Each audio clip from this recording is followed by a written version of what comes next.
مرابغ، اب اس راستے میں نہیں جو آپ جاتے ہیں، پرانے راستے، وہاں بھوک لگی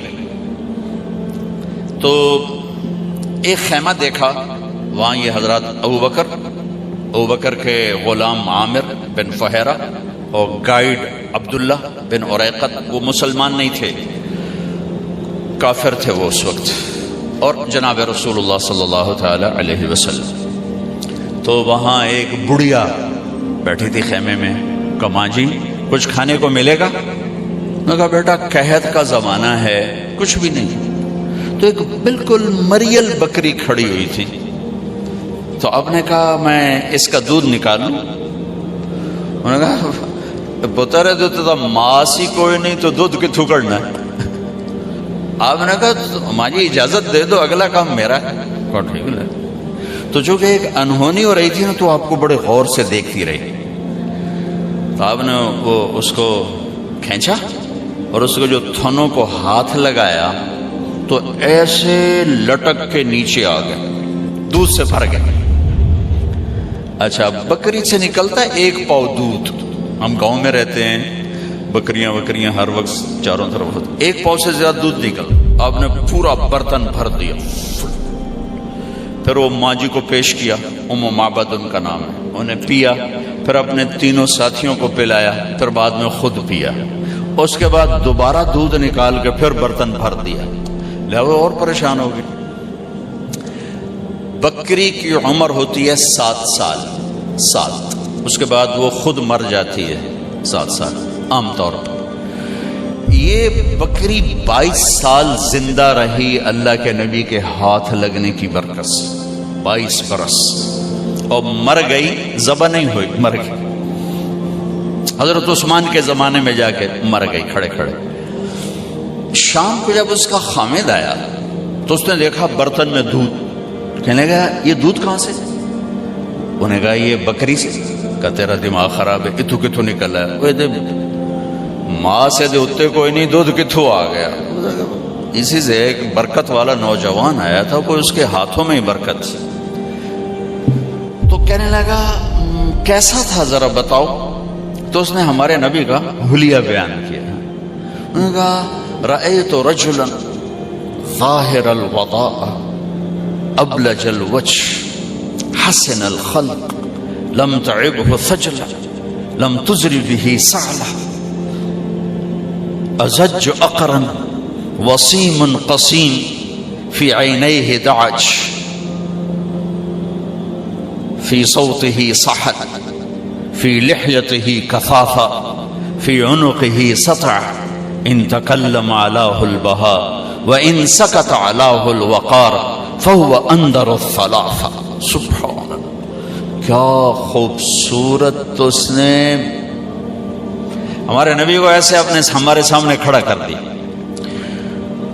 وہ کہنے لگی میں نے ایک نوجوان دیکھا، مجھے یوں لگا جیسے 14ویں کا چاند کپڑے پہن کے زمین پہ اتر آیا ہو، مجھے تو ایسا لگا جیسے 14ویں کا چاند خود ہی اتر آیا ہو کپڑے پہن کے۔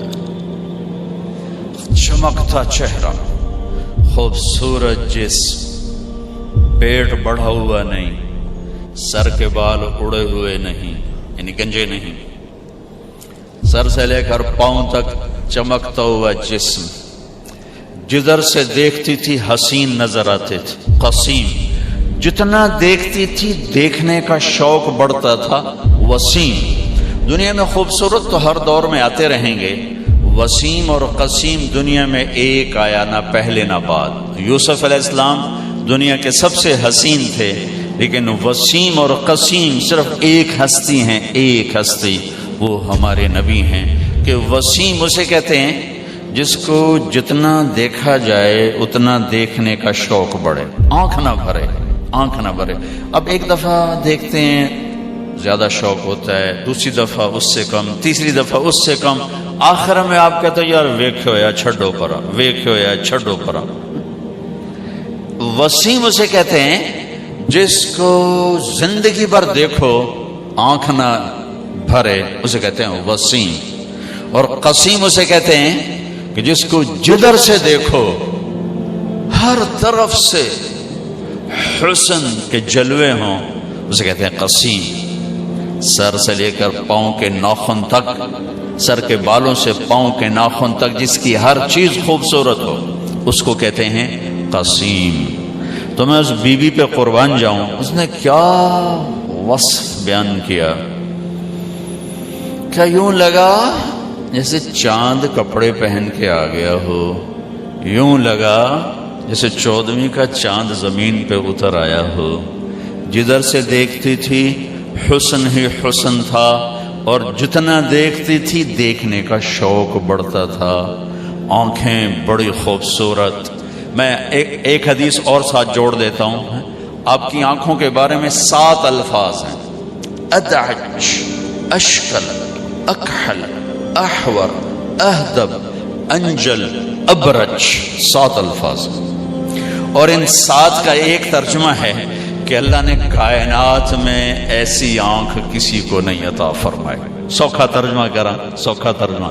اللہ نے کائنات میں ایسی آنکھ کسی کو، موٹی، لمبی، سرخ دھاریاں، پتلی سیاہ، سفیدی سفید، پلکیں لمبی، بغیر سرمے کے سرما لگا ہوا، گہری آنکھ، چمکتی آنکھ، نورانی اور روشن آنکھ. آپ کی آنکھوں میں آنکھیں ڈال کے کوئی بات نہیں کر سکتا تھا، برداشت نہیں کر سکتا تھا، آنکھ جھک جاتی تھی. اس لیے آپ یوں دیکھا کرتے تھے. ایسے آپ ایسے نہیں دیکھتے تھے، ایسے دیکھتے تھے، تھوڑا ادھر سے تھوڑا ادھر سے. کبھی کبھی آنکھ اٹھاتے تھے. ہمارے نبی کیسے حیا والے تھے، مردوں میں بھی آنکھ نہیں اٹھاتے تھے،